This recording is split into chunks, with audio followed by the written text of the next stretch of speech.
Books and One Click Digital present The Rider of Lost Creek by Louis L'Amour, narrated by George Guidell. Chapter 1. A lone cowhand riding a hard-pressed horse stepped down from the saddle and whipped the dust from his hat by a few stiff blows against his chaps.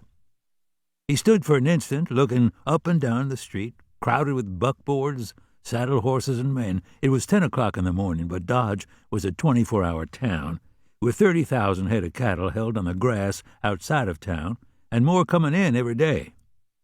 Pushing his way through the bat-wing doors, he crossed the almost empty room to the bar. "Rye," he said, and glanced quickly around the room. Only 2 men stood at the bar at this hour, a burly cattle buyer and a drummer, the latter still only half awake and nursing a hangover from the night before. Several other men played cards at the scattered tables, all within range of his voice. "Never would have believed it," the cowhand said, "but they're stringing wire on the plains of Texas."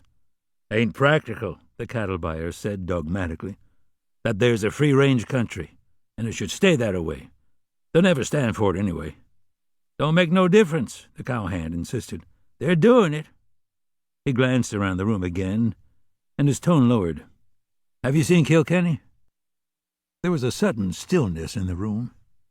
The cattle buyer glanced uneasily at the bartender, who was suddenly very busy mopping the bar. For a long moment, nobody spoke.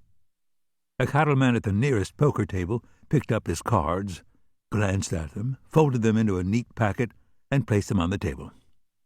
"No, I haven't seen him, and I'm not likely to, nor are you. He's a man who prefers to be left alone, and if you know anything about Kilkenny, you know he's a good man to leave alone." "I've been sent to find him," the puncher said stubbornly, "and I'm to stay at it until I do." A man had moved to the bar beside him. He was a square-shouldered young man with a look about him the cowhand did not like. Moreover, he knew the man by sight, as did a good many Texas men. Wes Hardin was a veteran of the Sutton-Taylor feud and one of the most feared men in Texas. When men talked of guns and gunfighters, they spoke of him in the same breath with Bill Hickok, Royal Barnes, and the Brockman twins. "What do you want with Kilkenny?" Hardin asked. "Looks like a range war shaping up in the Live Oak country," the puncher told them. "They're shaping up for a shooting war, sure enough." "Don't look for Kilkenny, then," the cattle buyer advised. "He's a man who minds his own affairs. He wouldn't be a paid warrior for any man. If you're looking for a fighting man for a range war, you better hunt somebody else." "You won't have to look far, either," the bartender commented grimly. "If there's one gunman in this town, there's 50, and 50 more nearly as good." "This is different," the puncher replied. "My boss is an old friend of his." "Somebody said he was riding with King Fisher's outfit," a gambler suggested.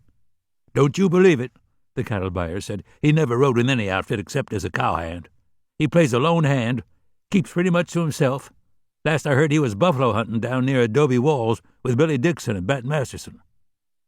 The bartender stopped mopping the bar and refilled the cowboy's glass. "On the house," he said quietly. "You say you're bringing word from an old friend of Kilkenny's?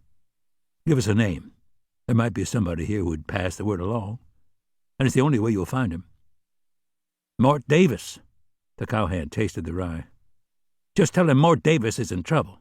Kilkenny won't need more than that, for he's said to stick by his friends." "That's what they say," the cattle buyer commented, "and I do recall some story about Mort Davis." "Hell," Hardin replied. "Everybody knows that story. Kilkenny had a shootout with the 3 Weber boys and wiped them out. Then some of their outfit chased him down. He was badly wounded, and Mort Davis had taken him in and was caring for him when that outfit came in and tried to take him away from Mort to lynch him. Mort Davis told them where they could go and stood them off with a Spencer 56 until they decided they could have more fun somewhere else with less trouble. You don't forget a man like that, and Mort was a complete stranger to Kilkenny until he rode in there half dead." "The word was out that Royal Barnes was hunting Kilkenny," somebody commented. "He was kin to the Webers, you know. Half-brother, I think." "Wouldn't that be something? Royal Barnes and Kilkenny, 2 of the fastest gunmen in the West."